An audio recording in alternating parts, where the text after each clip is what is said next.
आप सब खैरियत से होंगे। मैं हूं डॉक्टर आकिब जुबैर। आज जिस टॉपिक के बारे में हम बात करने जा रहे हैं वो है वॉर्म्स के बारे में, जिसको हम हेलमेंथस भी कहते हैं। आपने सुना होगा कि फलां बच्चे को पेट में कीड़े पड़ गए हैं या फलां बंदे के पेट में कीड़े पड़ गए हैं। तो वो बेसिकली वॉर्म्स होते हैं। तो आज हम इसके बारे में डिस्कस करेंगे कि ये होते क्या है, इसको हम कैसे ट्रीट करते हैं और ये क्यों होते हैं। तो सबसे पहले तो हम ये बात करते हैं कि ये होते क्या हैं। बेसिकली ये एक पैरासाइट्स होते हैं। तो इसकी मुख्तलिफ टाइप्स होती हैं, जिसमें आ जाता है राउंड वर्म्स हो गए, टैब वर्म्स हो गए, सेगमेंटेड वर्म्स हो गए, फ्लैट वर्म्स हो गए। इनकी क्लासिफिकेशन होती है। तो बेसिकली ये एक पैरासाइट्स होते हैं जो हमारे जो इंटेस्टाइन होती है, मतलब खाने की जो नाली होती है, उसके अंदर ये पाए जाते हैं और वहीं पे ये खुराक वगैरह लेते हैं और अपने साइज में बढ़ते जाते हैं। और जो हम खुराक खाते हैं वो ये खाते रहते हैं और हमारी जो बॉडी है उसको ये नहीं लगते हैं। ये मोस्ट कॉमन बच्चों में पाए जाते हैं, बड़ों में भी होते हैं, लेकिन जो हम मोस्टली देखते हैं वो बच्चों में देखते हैं।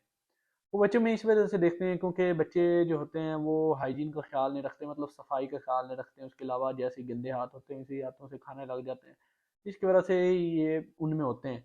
उसके अलावा मोस्टली बच्चे जो मिट्टी वगैरह खाते हैं, वो जब मिट्टी वगैरह खाते हैं तो ये उनके पेट में हो जाते हैं। ये जो कीड़े होते हैं ये हमारे जो नालियाँ होती हैं वहाँ से खुराक लेते रहते हैं और साइज में बढ़ते जाते हैं। अगर हम इसको टाइमली ट्रीट ना करें तो ये तकरीबन बड़ों में तो खास तौर पे 30 सेंटीमीटर तक लंबे हो सकते हैं। उसके अलावा बच्चों की बात करें तो बच्चों में भी काफ़ी ये लंबे साइज के ये हो सकते हैं अगर हम इसको ट्रीट नहीं करेंगे। क्योंकि देखें ना, ये आपकी जो भी आप खुराक खाएंगे वो आपकी बॉडी को नहीं लगेगी, क्योंकि जो ये अब्जॉर्प्शन होनी होती है वो हमारी जो इंटेस्टाइन होगी, स्मॉल इंटेस्टाइन, लार्ज इंटेस्टाइन, तो वहाँ पे ये होनी होती है। तो सोचिए अगर वहाँ पे ये वर्म्स होंगे तो वो खुराक लेते रहेंगे, वो खुद फलते फूलते रहेंगे और आपकी बॉडी को नुकसान पहुंचाते रहेंगे। और उससे जो न्यूट्रिएंट्स वगैरह होंगे वो तो आपको मिलेंगे नहीं।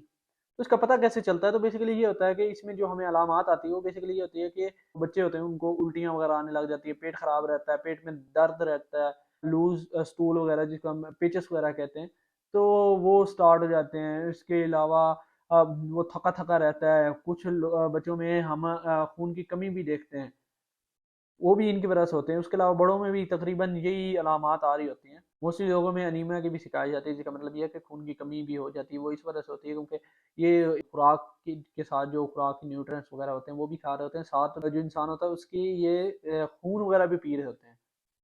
ये इसी वजह से ये साइज में बढ़ते जाते हैं। और अक्सर फिर ये होता है कि हम जब स्टूल वगैरह पास करते हैं तो उसमें हमें कीड़े वगैरह फिर रहे होते हैं जब हम स्टूल करते हैं। तो उसका डायग्नोज इसी तरह होता है कि स्टूल एग्जामिनेशन की जाता है, उससे पता चल जाता है कि इसमें ये वर्म्स हैं। उसके अलावा अगर हम इसके इलाज की बात करें तो इलाज में बेसिकली हम एंटी वर्म्स ड्रग्स होती हैं वो हम यूज़ करवाते हैं। इसमें मोस्टली अल्बेंडाजोल, मेबेंडाजोल वगैरह, तो ये होती हैं ड्रग्स, ये हम यूज़ करवाते हैं साथ।